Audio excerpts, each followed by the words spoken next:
order here. This first one. This is Basketball Spotlight. Oh, my man, Home Mike of the Melton. future phenoms. First photo on here. Remy Martin was ultra smooth. And then you scroll down.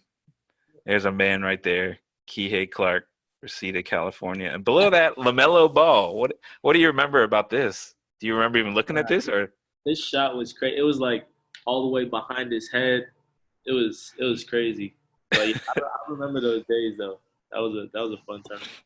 Or camp. so It was here. I So was here, go you ahead. guys came from California to come play in his tournament? Is that what it was? Or he had a camp? No, it's called This Cal. is Nike Challenge, right? Yeah. Wasn't it Cal Supreme Camp? I guess Cal Supreme was sponsoring it for younger. Oh, so okay, all right. This guy on the East Coast, Mike Melton, does a very similar one. Is this the one where the guy wrote that book, Play Their Hearts Out? Did he run this? The Phenom? No, I don't think so. Okay. I remember that book though. Yeah, that book was intense. Look at the crew of guys on this. Yeah. Damon Harge, look at you. So at this point, obviously we know about your relationship with Remy. At what point is this for you guys? Like No, in terms of your we were, relationship? we were good friends already. Just The date is November 16th, 2010. Oh, I was probably known him for like maybe a few years though, maybe like 2 years.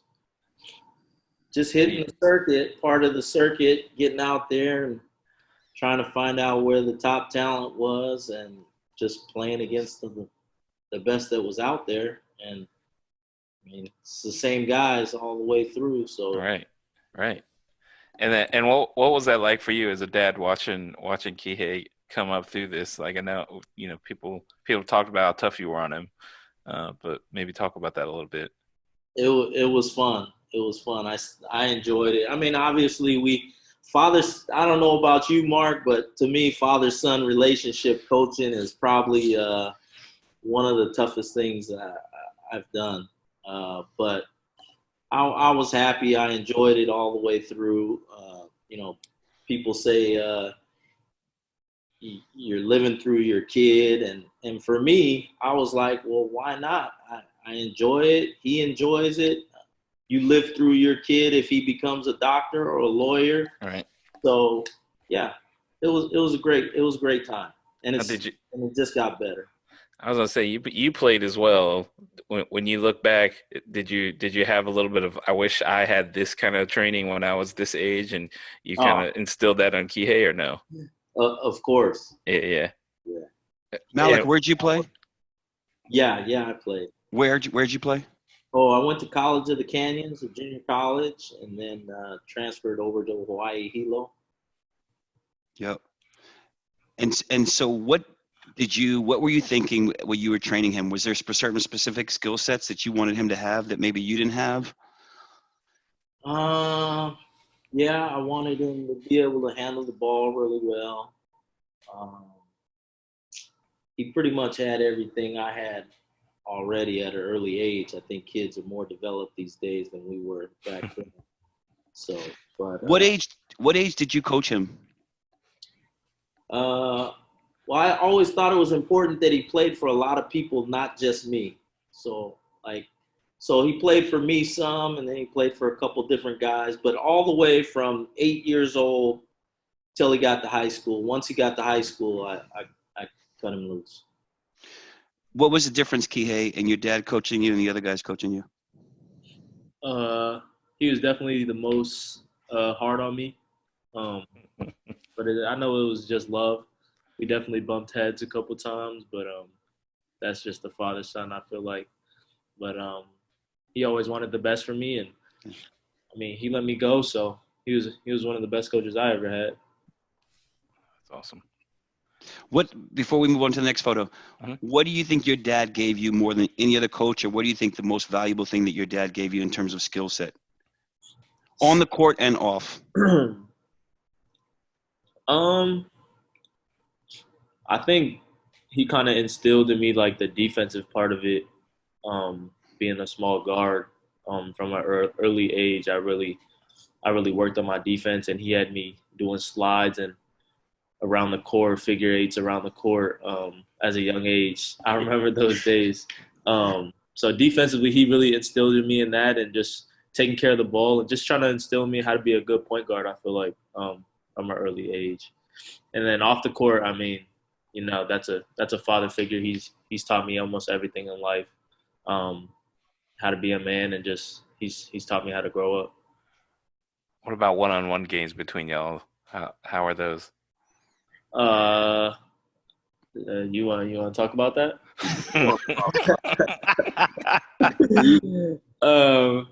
Who won last? I did. Oh, what? Cut! Cut. What about the dunk ball game? I don't remember that. I remember the one. Hold on. When was the last time you guys played one-on-one? And Malik, I'm going with you. If you say you won, I'm believing that. Oh God. I mean, to be honest with you, Mark, I mean, we haven't played seriously probably in a while. Yeah. Goofing around, People always ask me at what age did Ty beat you? And I say he still hasn't. So I don't know how that works for you. You're probably better than I was then. Because Kihei probably crossed that threshold a long time ago. And I read like you didn't really out from the top of the key. I just dribble till he gets tired. I like it. I was going to say, I read that you really didn't get started serious about basketball till you were around 8. Is that? Yeah, correct. And what do you mean by serious in terms of like getting training and not just being in the backyard shooting around? Yeah, when I was little, I played soccer. I did karate. I would still do basketball, but I kind of just at 8 years old, I really focused on basketball just mainly, and we started working out every day from that point on. So that's why I say 8 years old. But hold on a second. T-Dubs, the way you phrased that question didn't get serious, like as if you said it like as if 8 years old is late, right? And in some ways, Kids, it is. Yeah.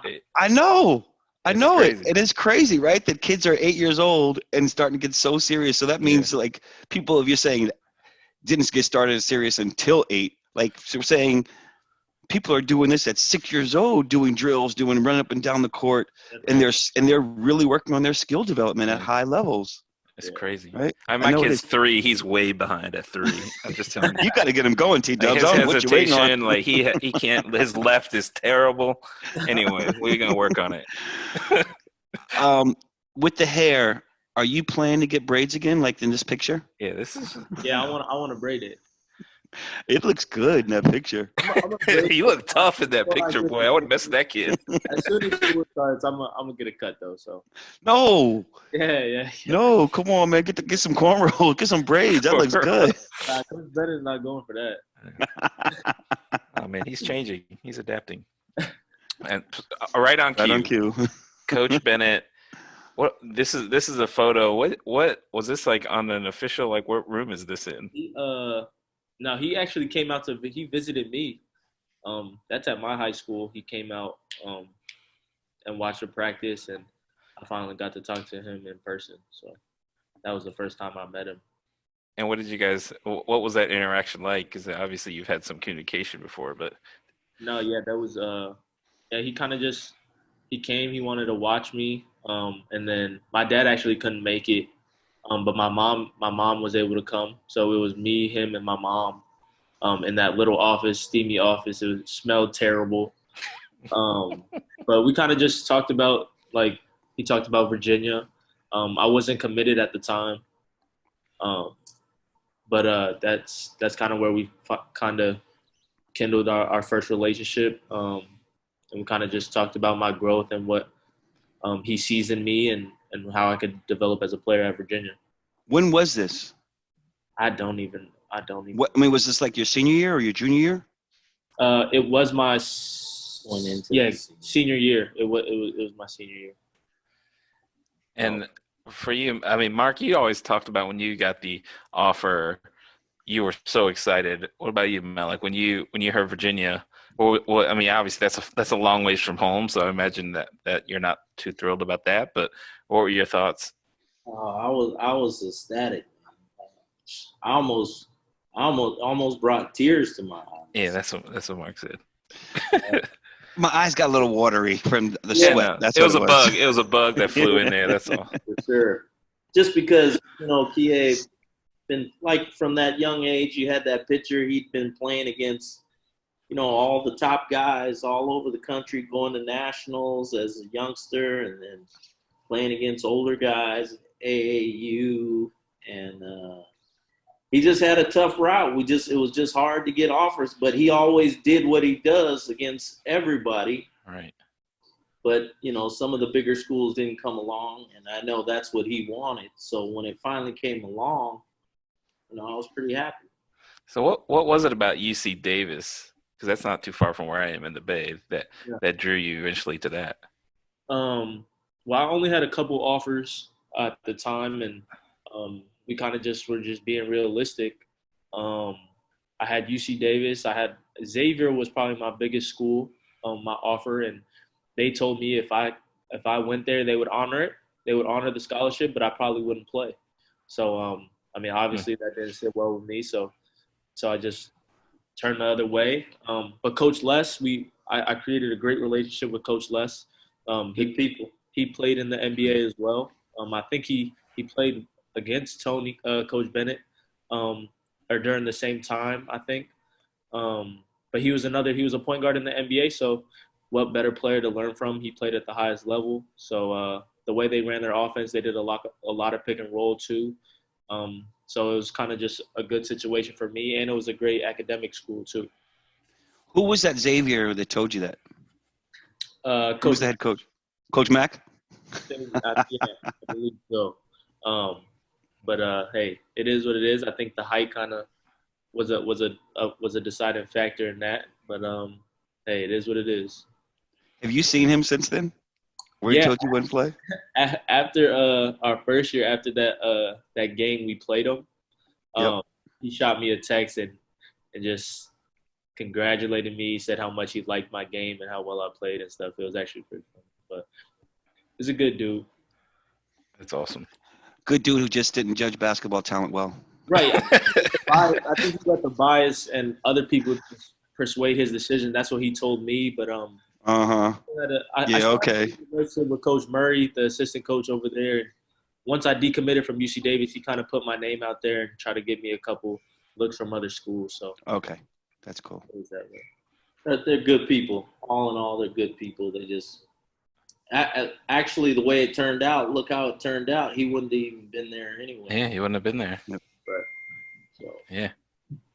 This next one. This is you in the All-Star game in the Philippines, was it? Yep. That is. So that was the question I had for you. So we had a post the other day, and someone said, "I'm waiting for an Asian point guard to come to Virginia," and I'm like, "What? Like, have you not looked on the court? Like, we have one right now." But then, and he pointed to your Instagram and said, "No, he said he's black." So that was the thing. And I talked to your dad about this. You've got Chinese, you've got black, you've got like you represent so many things on the court. Like it's, do you think about that at all, or do you just because you're in Cali, you're just a melting pot? No, I definitely know that, and I definitely acknowledge the cultures that I represent. I actually did a interview on Instagram Live yesterday for the Phil-Am Nations for Filipinos. And it means a lot. I know I have a lot of support out there. And so when I went out there and I was able to kind of just put my name out there and kind of build my brand a little bit, right. It meant a lot. And then the Chinese part. So I'll tell a little story about myself. As an Asian kid in the 80s in Charlottesville, basketball was not an option. Like it wasn't like I wasn't the type of person that was going to be like the forefront of something like that. There was no Jeremy Lin, there was no Kihei Clark to like guide me and show me that I could do it. And it was like hard just thinking to go on the playground to play. I like, let alone do it at the level that you're doing. It makes me so proud. But like you being that's a lot of responsibility. Like you're representing, California, you're representing Hawaii, you're representing the Philippines, you're representing Chinese, you're representing Asian people, shorter people. Like, I know you're just on the court doing your thing, but like, that's that's a lot to have on your shoulders, and you're more like everything I've seen, you're more than likely to handle it. But at times, are you like, yo, it's a little much. I don't want to think about that, or are you just willing? Like you're the type of dude that's gonna just take it all on? I mean, when I don't always have it in the back of my mind, but when I do have time to think about it, I do acknowledge it. But when I'm on the court, I kind of just play freely and just trust in myself. But I know behind me, I have a lot of backup and a lot of support. So it kind of just drives me. I have a lot of fan love out there.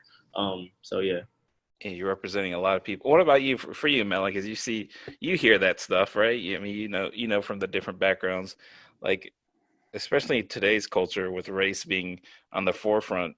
Everyone talks about, oh, I want to be blind to racism, but then you support someone who looks like you, naturally, right? It's just like that's part of it. Yeah. What does that mean to you to hear that support? He has a big following in the Philippines and stuff like that. But I think another place where people don't really realize, because his mom's from Hawaii, like Right. his following out there is huge. But I think so. Like when we went out there for the tournament in high school, like he got a lot of attention and stuff. And I think it's because, like you say, they see somebody on the court with those giants and stuff, but the guy looks like you. You know, he's Right. 5'9", he's got your complexion, he's Asian. You know, they can relate to that. So, that's really big out there, and that's probably why he has the followings that he does. Yeah, it's incredible. It's awesome. So can we get some clarity on this? So what is your ethnic background? I'm Chinese, Filipino, and Black. So your mom is Filipino. okay, and dad is Chinese and Black. Born and raised in Hawaii, though. She's like, Yeah. we call her Filipino Hawaiian because she's Right. full blood. Well, I guess she has a small trace of Hawaiian in her, but she's Filipino, raised in Hawaii. And I'm Chinese and Black, and I was raised out here. So I think what's so unique about the last three UVA point guards, right, is the whole ethnicity thing.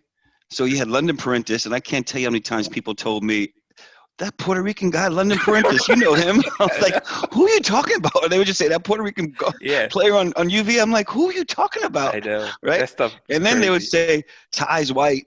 And like London's mixed. London has a black father and white mother. Ty, black father or mixed father, whatever you want to say, and white mother. And now we got Kihei, Chinese, Filipino, and Black. Like, it's just unique to have that. It's really cool. Like, just having cultures coming together, representing, the point guard and representing UVA and having that great blend is really cool. And I think some people are going to say, well, why does race matter? And why does this happen? People don't understand, like, for black people weren't even allowed to play in basketball in the Right. in the NBA or college, right? Weren't even allowed to play quarterback in the NFL until the 80s or 70s, whatever you want to say. So when we get behind somebody, sometimes it's because we were oppressed for so long. And same thing, Right. like, how many Chinese players are in the NBA? How many Chinese? So when we see somebody, we're going to be supportive of them, Right. right? And Right. and actually, for me, it's seeing anybody, I'm going to be supportive of that's maybe not typical or like, so seeing a Chinese kid or Asian and Black kid for certain with that great mix, being supportive of somebody like that. And I think I'm hoping that people can understand what that means when they now ask the question, well, why what difference does it make? Well, it makes a difference. Yeah, I thought about it when I heard that, and I was like, I can't imagine if I was a kid in Charlottesville being a huge Virginia fan, an Asian kid in Charlottesville. I was the only one in school, and to have someone like Kihei represent me, I'd give me so much confidence. So it's like, for that kid out there, like, this is, I'm hoping they'll hear this. But we'll go to the next image. Yeah, well, I know just in New York, I know how much support you have from Asian people here, because some of my peoples are are crazy about you, Kihei, but my Asian friends. So This next photo, this is